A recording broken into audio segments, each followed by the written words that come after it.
here today. So I'd like to start by introducing her father, John Eller. John? Thank you, everybody. We can't tell you how happy we are to have our family back together today. This is really a blessing. Thank you all for coming. Thank you for being patient with your interview requests. The local and national press was really a big factor in keeping the search for Amanda alive and in front of mind with everybody.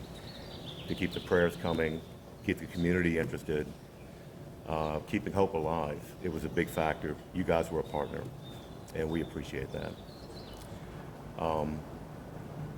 Amanda and the rest of the family are ready to answer questions. We're at that point. I think we can kind of fill in the gaps and tell the story. Only Amanda knows the story of her survival. The rest of us have our own perspectives and experiences through the search effort, and we'll be glad to talk about that as you are interested. Together, we hope we can give you a complete picture of everything that happened in our overall experience. As a chronology of events, just to recap for everybody's, just to frame the situation. On Wednesday, May 8th, Amanda went into the Makawa Forest Reserve for a run, left the trail for a short distance, and got disoriented and lost in the forest. Amanda was reported missing the next morning after she didn't return home. A little bit louder. The Maui Police Department Fire and Rescue searched for 72 hours together with the community volunteers, after which time the search was taken up by the Maui community. For the next 13 days, the community search teams scoured the most likely areas to find Amanda with the assistance of helicopters, infrared, search and rescue canine teams from Maui and Kauai, the local hunters, DLNR, fire and rescue, and many hundreds of community volunteers. With boots on the ground, we finally found her. On Friday afternoon around 4:30, after expanding the search area to about a 4-mile radius, she was spotted and rescued from a deep ravine by helicopter by our core search team. All had to be airlifted out. You couldn't get out by foot. After several days of recuperation and wound care, we celebrated Amanda's return home last night with a fantastic party that I think a lot of you guys were at on the ocean front in Paia, donated by Michael and Sarah Baskin in the Paia Inn. It was just a fantastic event and an unbelievable celebration. They sacrificed their Memorial Days to celebrate this with us and make that possible. You know, from the bottom of our hearts, the whole Maui community and all the agencies involved, never repay it. Anyway, with that, we'll take questions. So I'm going to call out. So Paul. Thank you. First. Amanda, great to see you in this shape and not a picture anymore. My question is, of your ordeal, I'll let somebody else ask the particulars, but I want to know your darkest moment and how you got through that.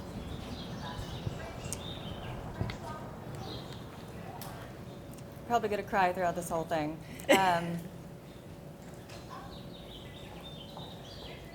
So, the story's going to come out in time, and I'm not really ready to tell it as a story, and that doesn't even feel right. I haven't even had time to think or integrate or figure out really what the heck happened in there. How to answer that question, I will say, is I got to the point, this was probably day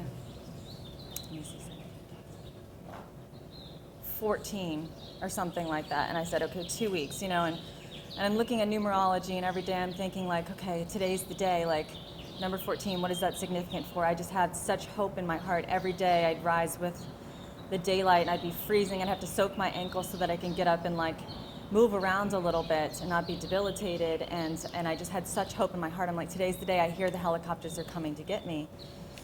And as the day went on and the helicopters are passing over and I'm standing on rocks and waving them down and they're passing over and they're not seeing me, I'm invisible, you lose hope.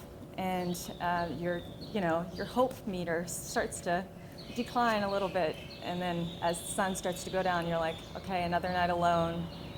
How am I going to stay warm? How am I going to stay alive? To answer your question, it was about day 14. And there was a point in which I looked at the sky and I said, I've been guided all along. This whole journey was extremely spiritual for me, and I never felt alone, and I never felt fearful. It was an opportunity to overcome fear of everything. It was an opportunity to be stripped away of all the comforts of this modern world and see what was left.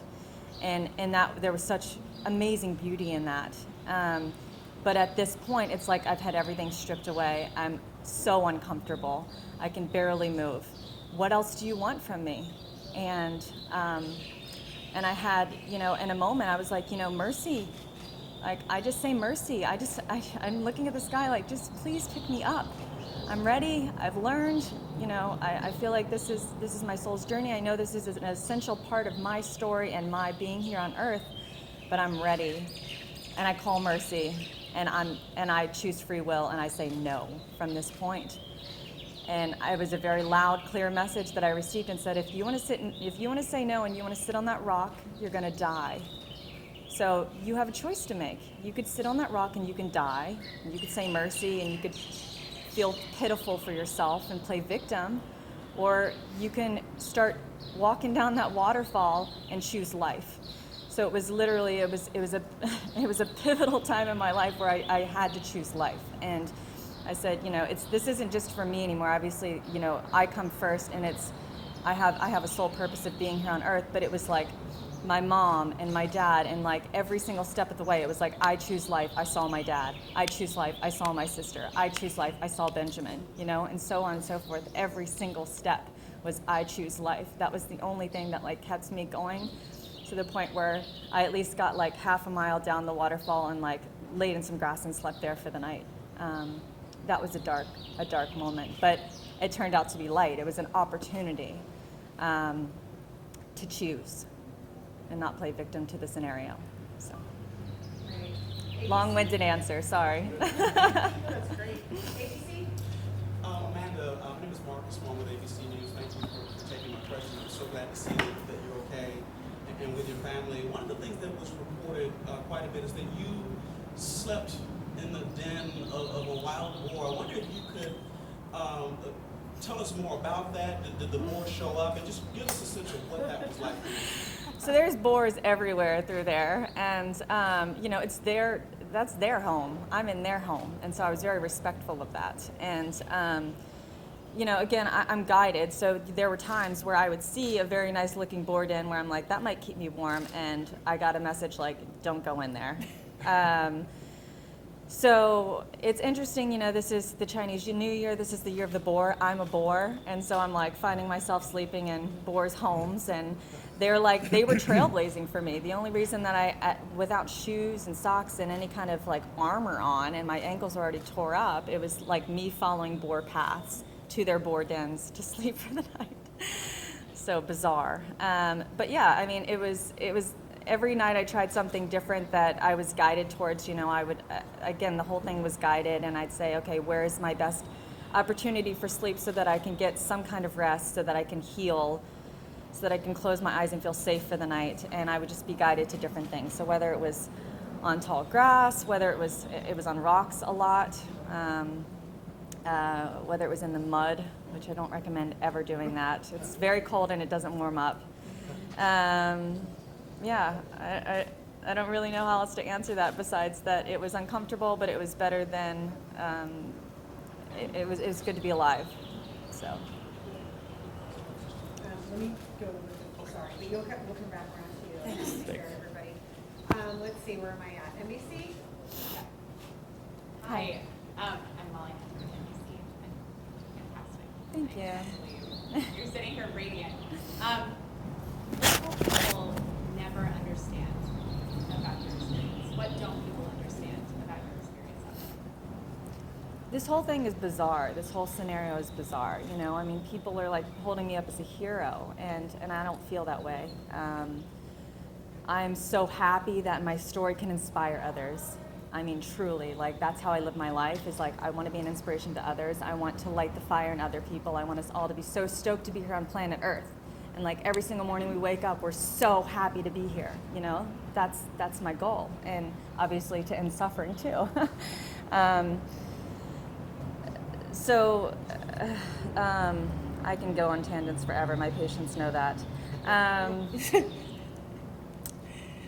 So what will somebody never understand? What's hard to explain? I guess it's hard to explain being on this side of things, you know.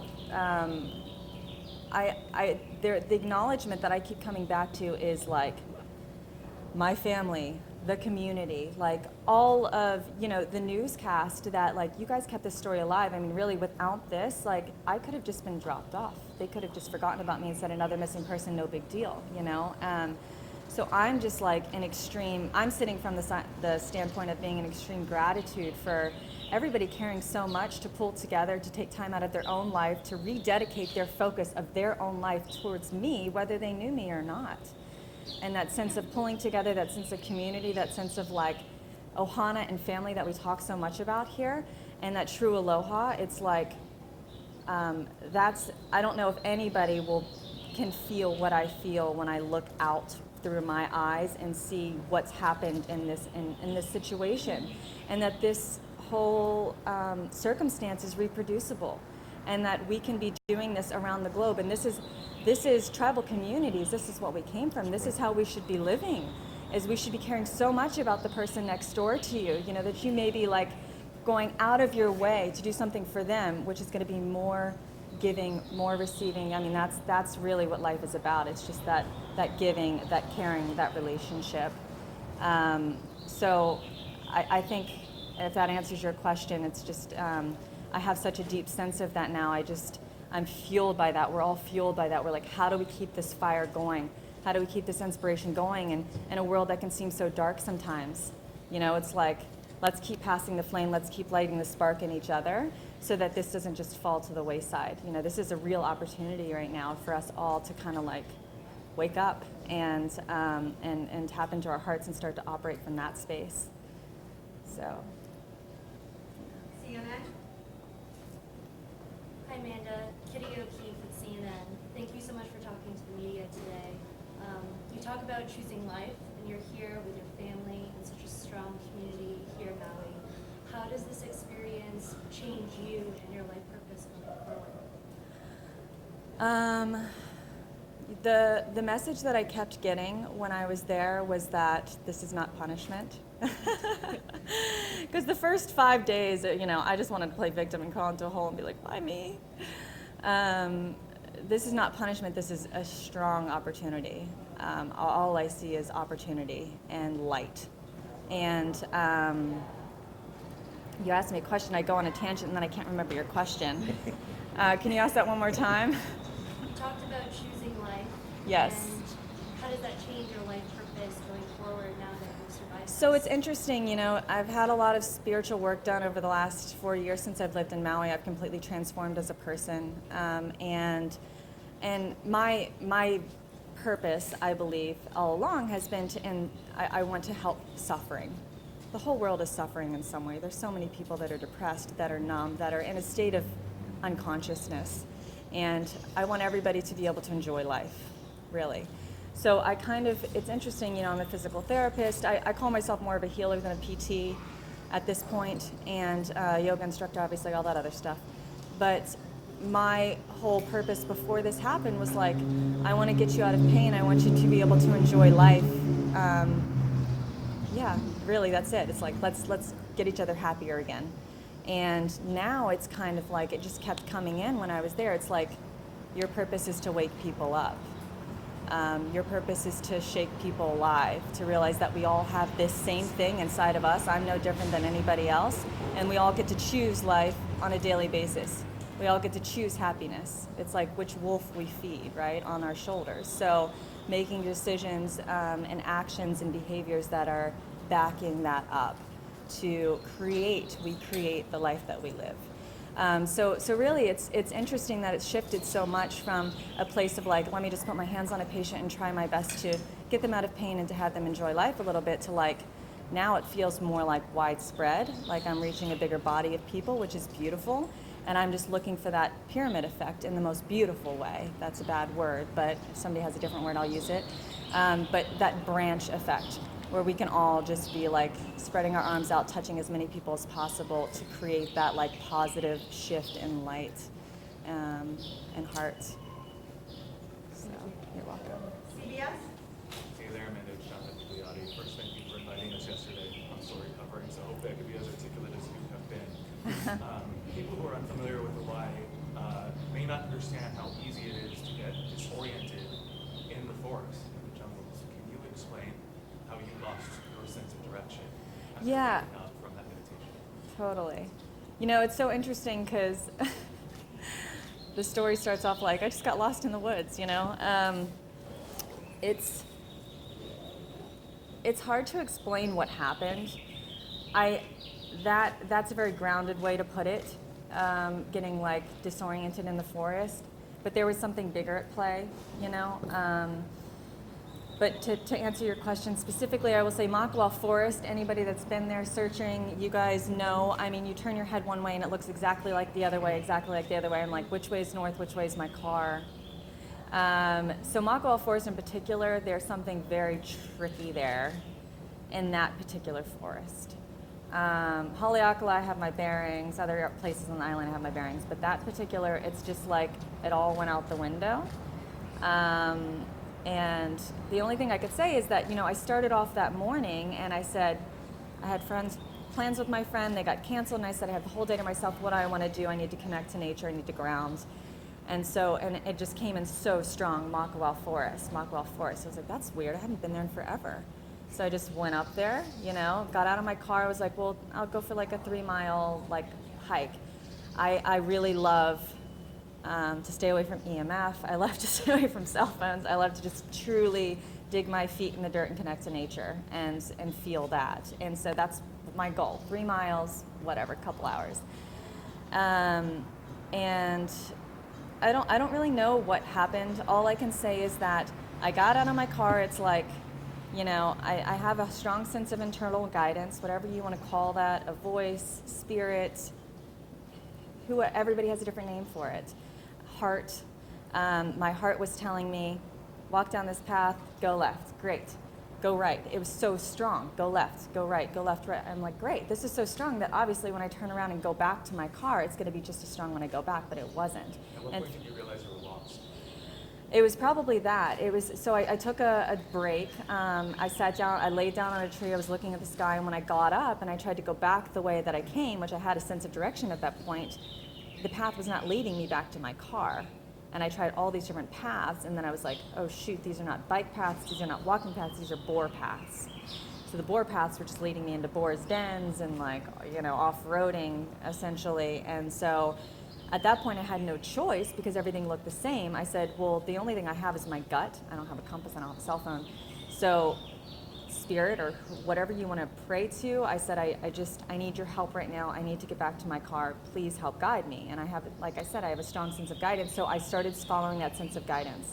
And that sense of guidance is what led me on my journey. That's what led me 5 miles away. And I believe that there is a bigger purpose to my story. It's not just a girl that got lost in the woods. It's this. It's everything that's happening right now. And that's why I was so off the beaten path. Is because this is the result that needed to happen from my experience. New York Times, Maria? I'm not sure if you're representing New York Times, but do you have a question? Oh, Yeah. oh, I wanted to ask, can you talk a little bit more about your experiences that were meaningful to you out there? Yeah. It was all meaningful. I'm trying to think of Or moments maybe of like beauty that made it more survivable? Yeah, I mean, it was interesting, you know, it was almost, I've been working with a beautiful psychic named Ruth, and I've been working with a lot of the strongest teachers in the world have come to me over the last 6 months to help guide me in a variety of ways. And little did I know they were preparing me for what I'm calling spiritual boot camp, which is what I went through. And Ruth recently, the psychic I've been working with, she knows, she guided me through this meditation. She was like, "You're ready for your spiritual boot camp." And I'm laughing with Benny, my boyfriend. I'm like, we're going through spiritual boot camp, and we do so much spiritual work on a daily basis. I didn't think I would be going through the gauntlet by any means. I thought I was doing enough work. And every day there was like a different lesson. Every step there was a different lesson. It was like I think the biggest thing that happened is like I had to really get out of my head. I'm a very logistical, analytical person, multitasking, organization. All of that fell by the wayside. I had to just leave all of that behind. And it's like if I misstepped, I sprained my ankle. If I misstepped, I twisted my knee. If I misstepped, I cut myself. It was like one step closer to not being alive. And at some point, it's like, something slapped me across the face and said, "Whoa, wake up. Put your feet on the ground. Pay attention to what's happening underneath of your feet. It's slippery out here. It's dangerous out here. You could hurt yourself. You could die. Take this seriously." And I just, it was the most present I've ever been in my entire life, in my body, grounded in my body. And like every single step was like, I choose life, survival. I'm doing this for my mom. I'm doing this for Benny, etc. And so I'd say that was profound. Being fully present, I think for a lot of us with so many distractions in life, it's tough for us to be present. And it was an opportunity, let's call it an opportunity. It was forced. It was a beautiful forcing opportunity. But I would say that, something that happened that was completely profound was the one night I'm sitting there and it was right after I took a fall from 20 feet, jammed my left knee up, was screaming in pain. I'm looking at the sky like, you gotta be kidding me. And hobbled myself over. It was like the next night there was a flash flood. It was pretty much like a flash flood. I was worried at some point that I was gonna get swept away down into the sea. And I knew I was far away from the sea, but the water was that strong, and I was sitting in a foot of water on hard rocks that I knew were digging into my skin, but I didn't have another choice, and curled up into a ball. And like the only thing that I couldn't sleep. I was shaking so hard from my adrenals and cold that the only thing I could do was meditate, and it was the only thing that brought me peace. And it was at that moment of complete and utter breaking down of a human being that I reached a state of unconditional love. And Spirit's like, you've been asking for this. We're just gonna like strip all of these layers back. You have nothing else left. You're so raw, you're so vulnerable. The only thing that you have is your wide open heart. And I felt my wide open heart penetrate every single cell of my being, and any kind of dark spots that were in my body energetically, however you want to think about it, were just lit up. And I felt myself like started to glow as I'm shaking in a foot of water, sitting on a rock in the middle of a flash flood. That was a dark but bright moment. Yeah, that was one for the record books. MSNBC, did you show up? Okay, let's go to some local. Kay Trelin? Yes. Hi. Spiritual journey and having that instinct and intuition. Did you feel anything different on your last day when Javier's loud voice is screaming out to you, Amanda? Oh my God. So I've known Javier for a few years. He's crazy. I love him.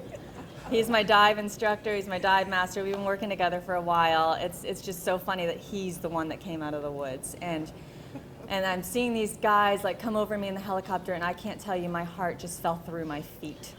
I mean, I just collapsed. I had a plant in my mouth that I was planning on eating for dinner, and I'm in the woods, and I don't know how they spotted me. I mean, that is a miracle. It's a Yes. miracle because I'm on this tiny, and I knew in the grand scheme of things, I'm on this tiny little piece of rock on the top of this waterfall. How the heck are they going to find me? And then for a second, I'm in the woods, and then and that second, they find me. It was a miracle.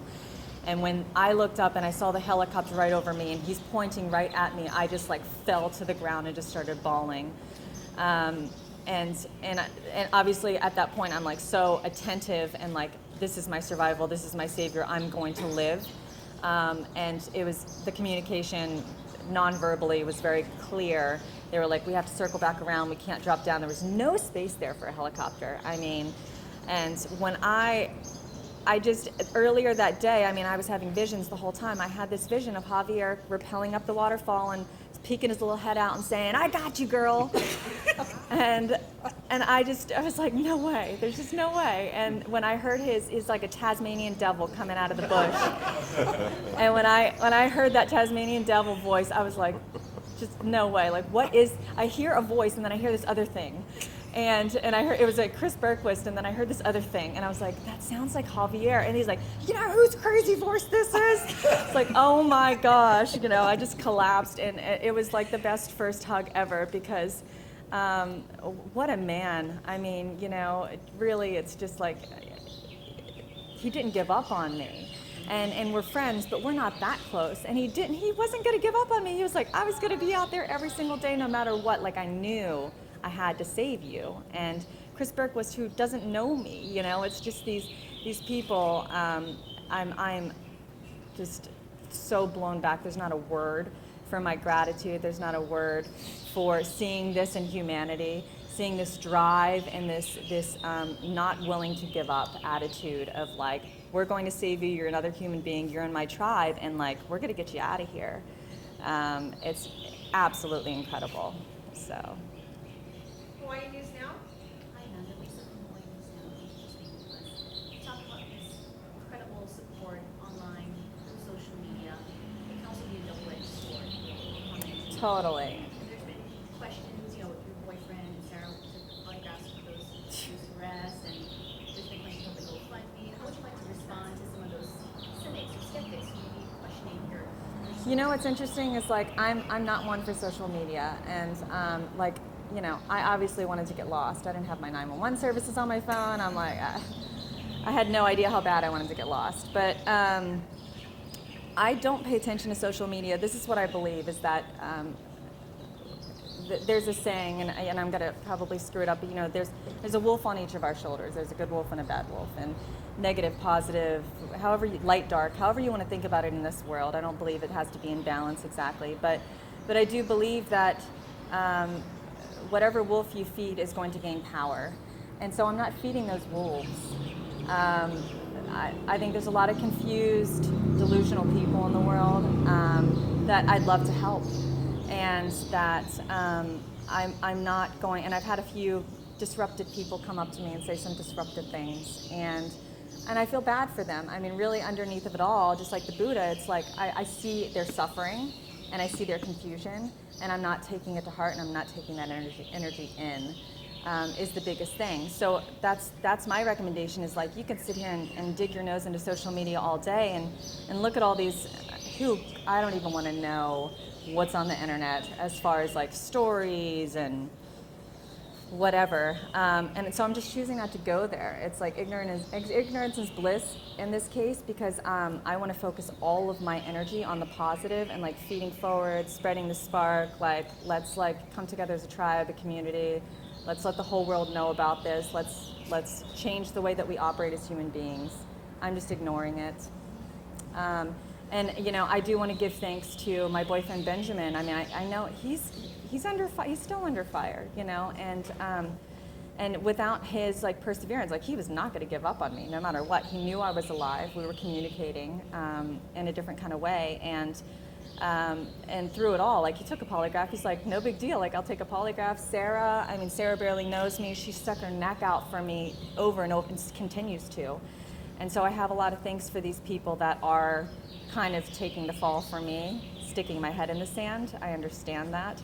But what I do recommend is that, you know, let's not feed that. Let's just like rise above and look down on it. and then see the suffering underneath of all of it. So. Maui News? Hi, Sarah. With the Maui News. Mm-hmm. Thank you for being here. I know that, as you mentioned, I can barely hear you. I have bad ears. as you mentioned, the community's been a huge part of this effort. Yes. My husband actually was out searching for a few days. So this is just something, I know police and fire and others have been out looking, but and I preface this as well as I can, because honestly for me, it could be caffeine, it could be sugar, but was there anything that morning that you ingested or took that could have altered your mental state? No. So I'm extremely healthy. My mom, I talked to my mom on the daily, and I was like manifesting this whole thing. I'm like, I want to know what it's like to not be dependent on food. I could survive 30 days without food. These are words that came out of my mouth the month before this all happened, which is just crazy. And I'm so careful with my words from now on. Please, everybody, be careful with your words. But no. So I'm trying to think. That morning, I didn't have any caffeine. I'm very careful with caffeine because we all carry typically a load of adrenal shock, and caffeine feeds that. And so I didn't have any caffeine. I got up and I meditated. I cleaned a little bit. I was going to get together with my friend Jen. I had a superfood smoothie, which is like, if you want to know what's in it, it's ashwagandha, which is good for the nervous system, etc. Protein powder, whatever. And I had an RX bar, and then I had some water, and then I went hiking. So I really didn't have much in my stomach, and I didn't have any caffeine. I didn't have any sugar. I try to avoid sugar. I definitely didn't have any drugs or alcohol or anything like that. Like anybody that knows me and knows my spiritual journey in the last few years knows that I get high off of life, and I get high off of people and heart. And so, yeah, I don't know. Everybody can have their little theories there. I don't care. Yeah. Star Advertising? Hi. You said there was a bigger part at play, and spiritual journey. Do you think there was destiny that ended up being for us lost? I do. It's not that I think that, it's that I was, it's that I feel to have a pretty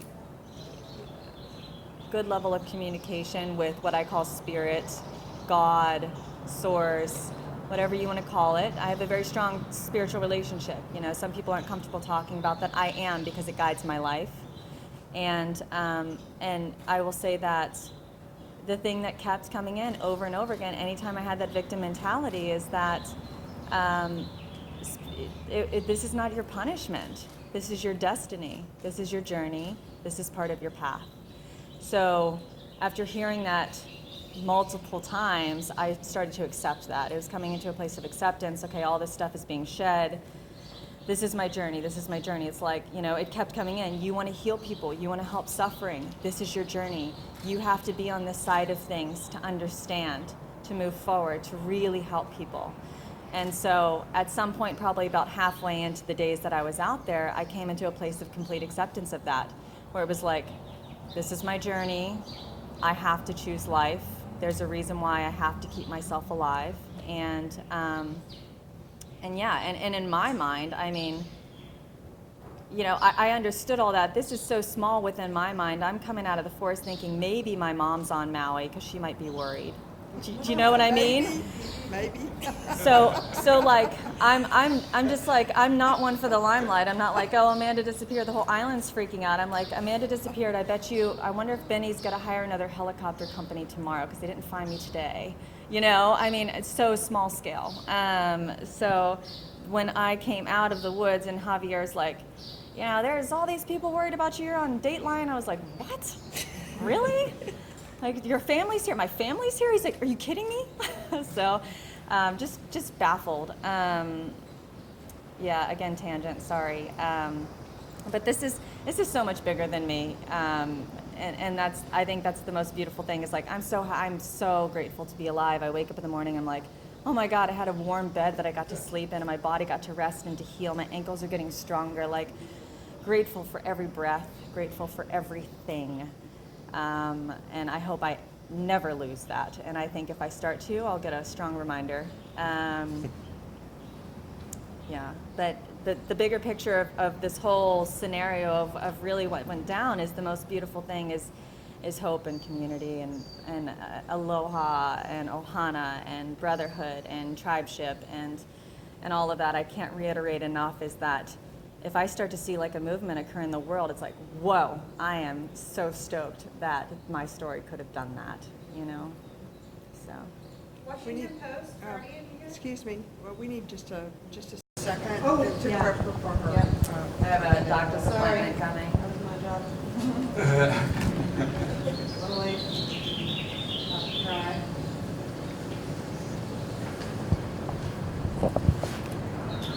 Okay. Are you here? Washington Post, Guardian? Okay. Hawaii News. Oh, sorry. Okay, got it. And did I get Maui now? You good? I just wanted to ask you really quickly, there were reports that you took a nap while you were in the forest on the first day, I believe. Can you confirm that and just explain why you felt lethargic or felt like you needed to take a rest? I didn't take a nap. I did lay on a tree and sit back and close my eyes and meditate. I enjoy meditation. I meditate as much as possible. It's a very peaceful state of mind. I recommend it highly. And it allows us all an opportunity to connect to something deeper within ourselves, something, you know, that's away from the distractions of life. So I meditate as much as possible, and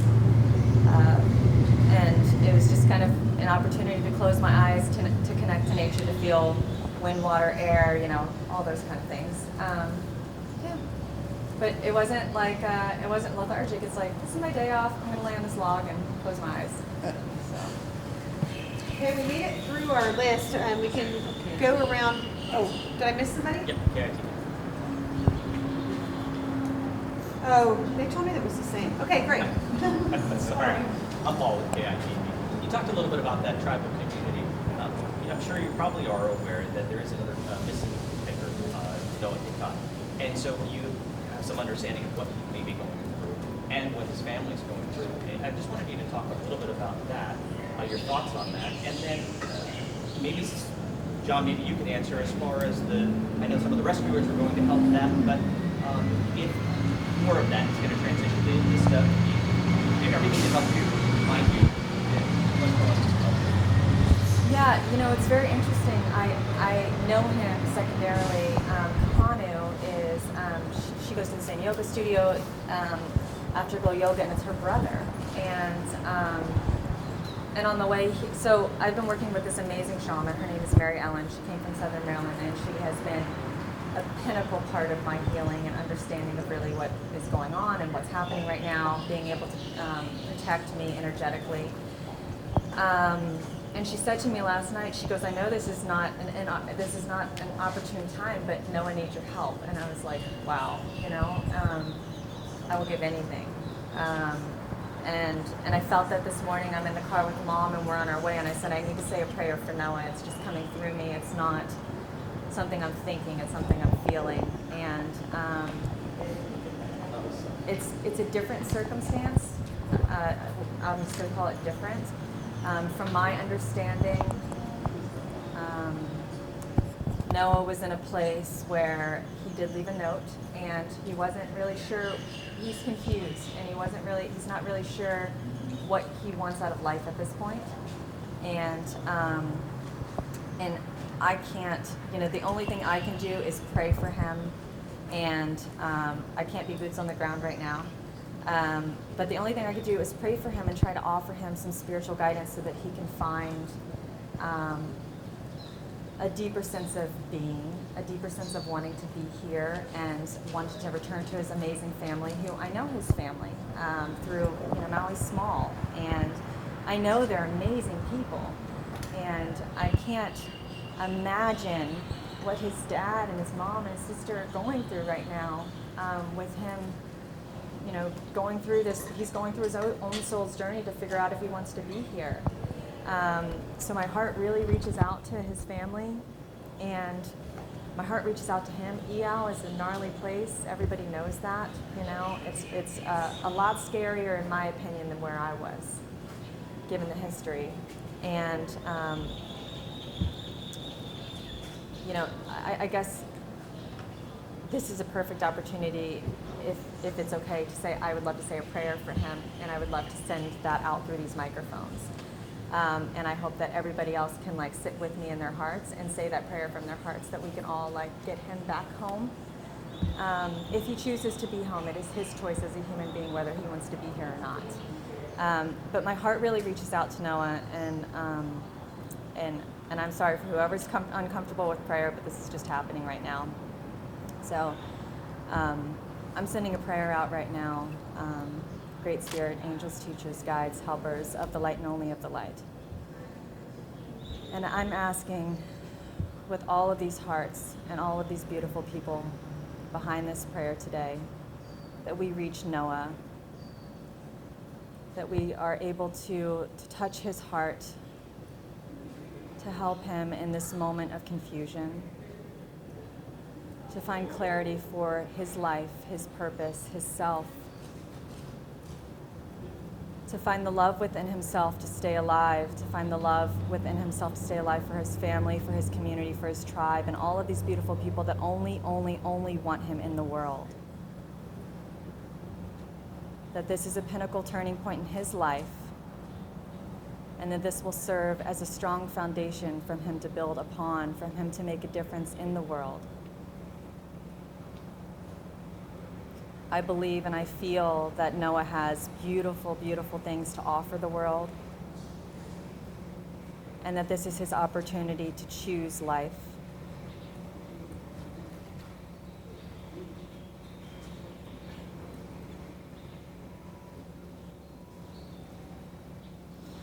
And I hope his heart is open. I hope his mind is clear. And I hope he's protected by Mother Maui in those Maui Mountains.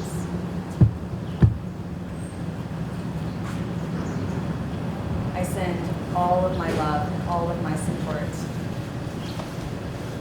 to his family, and his friends, and the search teams. And I ask that this be taken more seriously than my search. Sorry. This is an opportunity for us to really, really show up. We have been training. We've been training through my experience, and now let's show up for Noah, right? I do believe that he's going to come out of this a stronger, a wiser version of himself.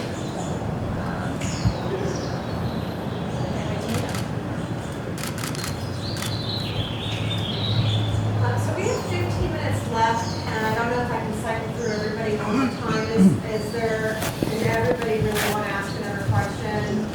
All right, I'll cycle. You can pass. If you want to pass, feel free to Paul. Thank you. Amanda, the thing that I'd really like to see, if you could put the power of the moment on, is to talk about search and rescue efforts on the island of Maui, and not the civilian ones. Those that have a policy in place that says after 72 hours, the officials are going to shut down that search. And great if civilians take over, but I'm sorry if they don't. Do you have any thoughts about that policy and whether that should be looked at?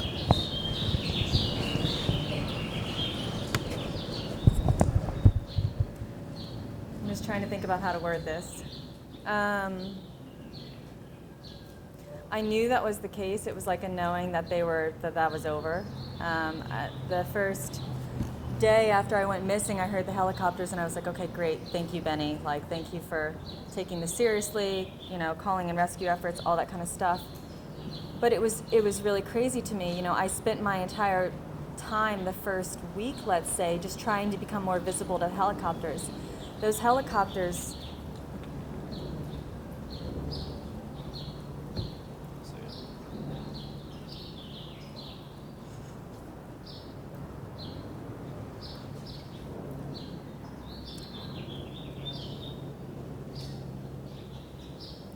I really appreciate the efforts of everybody on all levels that came out to rescue me, especially those that were enforced by the state. There was a difference in feeling between the rescue efforts. And there was something that shifted within the first few days after the rescue efforts of the state stopped. I felt more heart.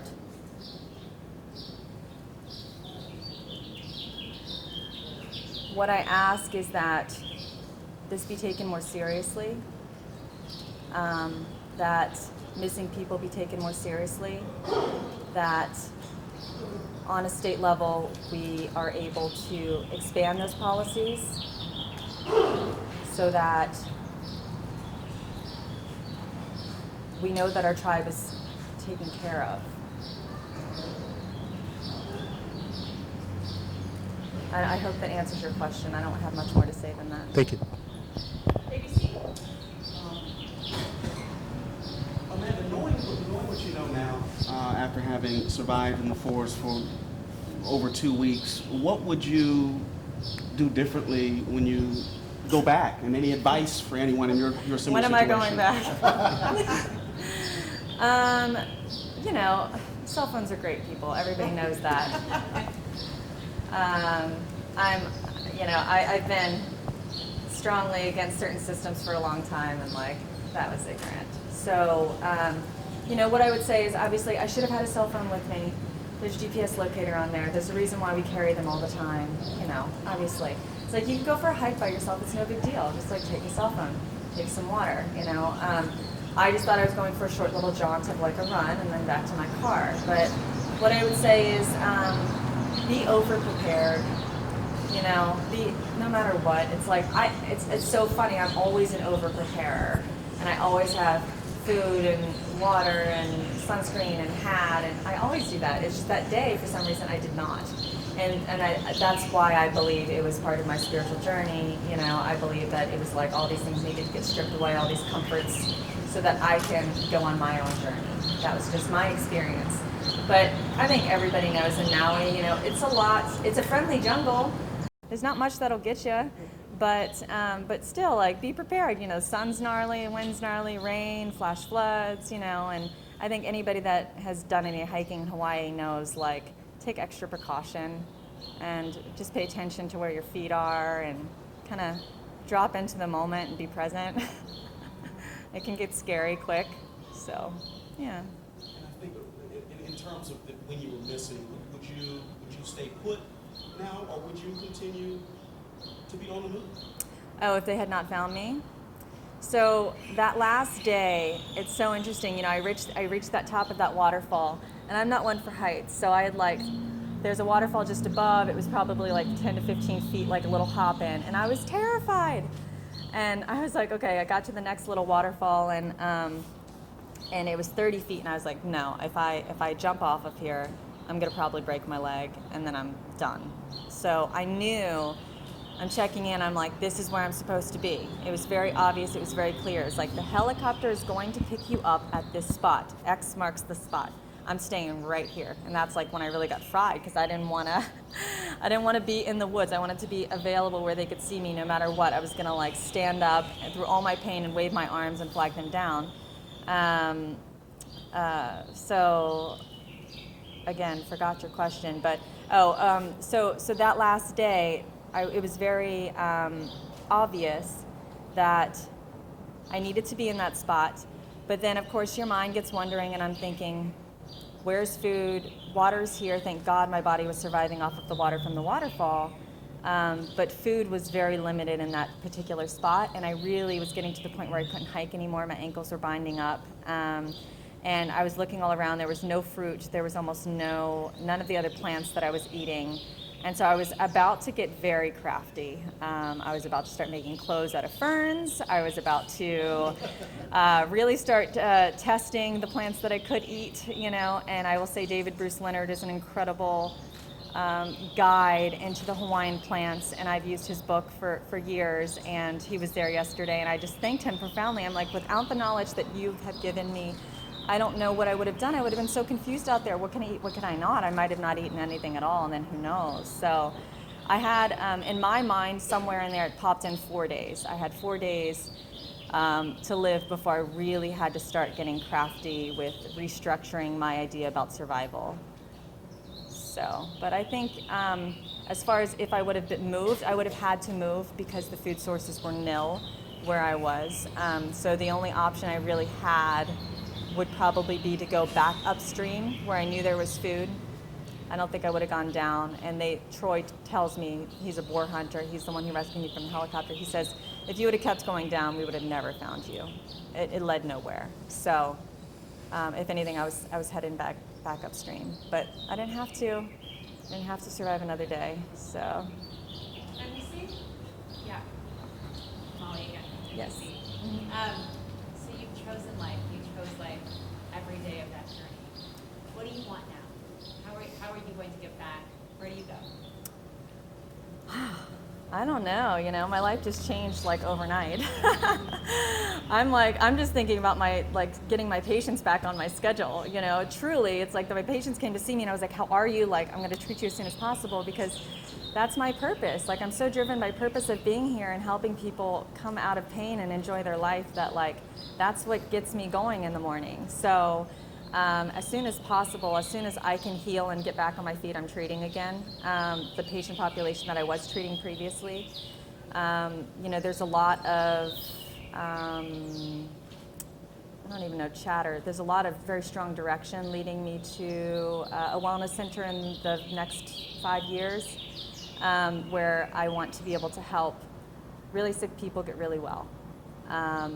That's my goal, on a small scale. On a large scale, it's like I have so many incredible people, my friends, my family, all of these people that I'm surrounded by right now are doing work. It's like having these little conversations, changing the way people think about life. It's that's the pyramid effect I'm kind of just sitting on top of. It's I have all these little workers doing all the work, and that's something that's just going to be happening. I don't think it's something I need to do. It just feels like it's flowing at this point. And so I just want to see that candle continue to burn, that flame continue to burn, and for us to continue to pass the torch on to one another. But really my priority is just to get back to my life and to get back to treating the patients that I was treating previously to get them better. I can possibly say thank you. I just want to see more people. I just want to see more people live with veracity of life. I want to see people smile because they're glad to be alive, and not because they bought a new car. So yeah, that's the biggest thing. If this inspires nothing else, that's what I'd like to see. Is everybody every morning, the first thought, I choose life. I got my feet on the ground, I'm in my body, I'm so thankful to be alive. This place is amazingly beautiful. We're so lucky to live here. And we're surrounded by people that care about us that might not even know our name. It's I think we're all blessed, super blessed. So. I'm just going to interject really quick. Maui, now, are you putting this live right now? Just got a text. So we've asked everybody not to. You might not have gotten the message. We just hold off because we're trying to give everybody an equal opportunity to put this out at the same time. We don't want any exclusives or want to be inclusive. Okay, thanks. CNN? Hi Amanda, Kitty O'Keefe again at CNN. You talked about seeing helicopters passing you by and them not seeing you. How many helicopters did you have that happen? I'd say at least 20. It's a huge jungle. Maui is a huge, all these islands are huge jungles, and it's like a needle in a haystack trying to find a person out there, But it's so tough. I'm not in their seat. I don't see what they see, I have no idea what helicopter training is like. I have no idea of the patterns they use to cover grounds, So it's so hard for me to sit here and say anything about the attempts that they made, because I'm just hoping that they tried their best. But all I could say is from my tiny little, perspective of standing on that rock waving my hands, it's like I felt invisible. But again, it's like needle in a haystack scenario. So it's just so hard to say anything about that. Only 5 minutes left, so with no double questions, please. CBS? Professor, we would say that you hiked the equivalent of 30 miles. But Probably. I think a lot of people don't even notice that was without shoes for most of that. How did you lose them, and how did you do all that? So actually, it was the night before Mother's Day. It was Saturday, the night before Mother's Day. That's when I fell and hurt my knee. And it's because I had my shoes on and I had to get back down to a water source. I was about to pass out from dehydration. And when I lowered myself back down into the water, it was a 20-foot drop. It was a sheer cliff. The plants didn't hold me up. Boom. I threw my shoes off, and then it was that next night, I was like putting SOS on rocks so that hopefully they would see them from above, and I was putting any kind of clothing that I could take off of my body out so maybe they could see that there was like a sign of a human being there. And it was that night of the flash flood where I put my shoes on very big, huge rocks, but the flooding that was happening just swept them right away. And so it was at that point, that was probably like 6 or 7 days into it or something like that, I'm stuck in the waterfall because I'm not going back into the bush without shoes on and suffering a puncture wound in the bottom of my foot. So yeah, I would say I had like 6 or 7 days with shoes and then the rest of it without. The shoes were more of an impediment in the water, so I would have gotten rid of them anyway. Living on Maui, we should all have tough feet and be walking around barefoot as much as possible. It's like free reflexology. So yeah. Will you return to the park? Not anytime soon. Yeah. Question, KHON, Nikki. To clear the record straight, how many times did you actually go to Mount Forest? Is there any that was there's the parking lots? So the thing is, I never, for whatever reason, I was drawn to that parking lot. I had never started hiking in that parking lot before. Here for the Jesus Sacrifice. We'll be fine. Right. So. KITV, how are you now? Got you guys for. You mentioned finding water. And can you just take us through, I don't know if you recall when you started following along water, and I know you talked about all the things, so just if you can recall when you got on the trail and you were the path. I mean, the path changed constantly. It was just like that internal navigation that started in Makawao Forest of like right, left, right, left. It was that way the entire time, especially when going through the bush because there are some trails and then there's not. So it's difficult to say. There was no path. It was just kind of like, okay, go that way. Okay, you're going to get to that tree over there, make a right. You're going to get to that over there, make a left. And it was all, my intention, the whole time my intention is like, I need to become more visible to the helicopters. I need to head back to my car. The entire time I'm like thinking, as I'm getting further away from the starting point, that I'm getting closer to my car. But it was just the way I was guided, and that's all I had was my guidance. So yeah, the water, I mean, it was like I lost my shoes, I got to stay close to the water. Also, if you get too far away from the water, it was the day before I almost passed out from dehydration. I said, water's the only thing that's going to keep me alive. So I just need to, if nothing else, I stay close to the water and I just see how long I can last. And then, of course, there's some food sources there too. So, yeah. About day 7, I was on the water, on that stream, that same stream, from then on out.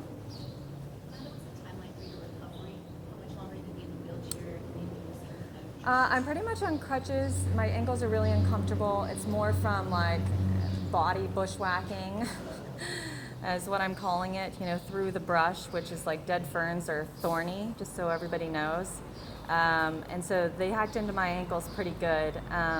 So, I mean, I have some wounds on my ankles. Really, that's the worst of it. My knee's a little painful. No big deal. 4 weeks tops, and I should be back. I should be back on my feet in the next 2 without crutches, hopefully. So as soon as I can comfortably sit in a chair, I'm back treating. So. You gotta wrap it up. You have doctor appointment. Yep. You guys want to stand up and maybe do a quick photo for anybody who's. I'm not going to stand, but yeah. You seem so well. I forgot entirely. All right, go if anybody needs to get closer for a quick photograph or whatever, grab it. But, family, are you going to take off with her? Do you want to stay? How do you feel about it? Well, Alicia definitely needs to go with her, and, you know, if there are questions for me, I can stick around for a little bit, but I prefer to be with her if I Answered a lot of can. questions, so make you want it. Yeah. Just take a quick photo. Great. Thank you.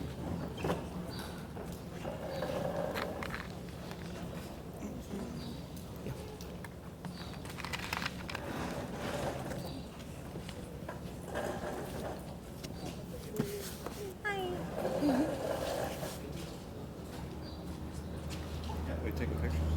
Yeah. Just one, quickly, because my clouds are burned. Oh yeah.